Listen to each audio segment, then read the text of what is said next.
కర్ణాటకలో నీటి సంక్షోభం ఏర్పడింది. నీటి కొరతతో ప్రజలు ఇబ్బందులు పడుతున్నారు. భూగర్భ జలాలు అడుగంటిపోవడంతో కర్ణాటకలో నీటి కష్టాలు ఏర్పడ్డాయి. తాగునీటి కోసం అల్లాడిపోతున్నారు.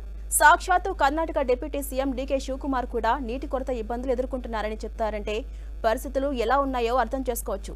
కర్ణాటకలో తాగునీటికి కటకట మొదలైంది. రాజధాని బెంగళూరు సహా రాష్ట్రంలోని 7,000కు పైగా గ్రామాలు, పట్టణాల్లో తాగునీటి సంక్షోభం తీవ్ర స్థాయికి చేరుకుంది. నీటి కోసం రోజు యుద్ధాలు చేసే పరిస్థితి వస్తుందన్నది ప్రజలు వాపోతున్నారు. ఎండాకాలం రాకముందే ఇలా ఉంటే రాబోతున్న రోజుల్లో తమ పరిస్థితి ఏంటని బెంబేలెత్తిపోతున్నారు వాసులు. వర్షాభావం, కరువు పరిస్థితులను అంచనా వేసి ముందస్తు ప్రత్యామ్నాయ చర్యలను చేపట్టడంలో కాంగ్రెస్ ప్రభుత్వం విఫలమైందంటూ మండిపడుతున్నారు. ఒకవైపు తాగునీటి కటకటతో అల్లాడిపోతున్న కర్ణాటక ప్రజలకు ప్రైవేటు వాటర్ ట్యాంకర్ల మాఫియా చుక్కలు చూపిస్తోంది. 12,000 లీటర్ల ట్యాంకు ధర గతంలో 700గా ఉంటే ప్రస్తుతం 2,000 వరకు వసూలు చేస్తున్నారు.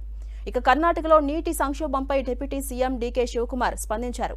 బెంగళూరు నీటి ఎద్దడితో గడ్డు పరిస్థితులను ఎదుర్కొంటోందన్నారు. తన నివాసంలో బోరు బావి కూడా ఎండిపోయిందని తెలిపారు. నీటి డిమాండ్ను తీర్చడానికి కాంగ్రెస్ సర్కార్ తీవ్రంగా ప్రయత్నిస్తుందని చెప్పారు.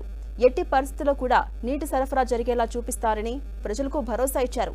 పట్టణాల్లో 15 కిలోమీటర్ల పరిధిలోని వనరులను వినియోగించుకుని నీటి సరఫరా చేయాలని అధికారులకు ఆదేశాలు జారీ చేశారు డీకే శివకుమార్. ప్రైవేటు బోర్వెల్ నిర్వాహకులు, ప్రైవేటు వాటర్ ట్యాంకర్స్ యజమానులు Bengaluru water supply sewerage board వద్ద మార్చి 7లోగా రిజిస్టర్ చేయించుకోవాలని కాంగ్రెస్ సర్కార్ ఆదేశాలు జారీ చేసింది.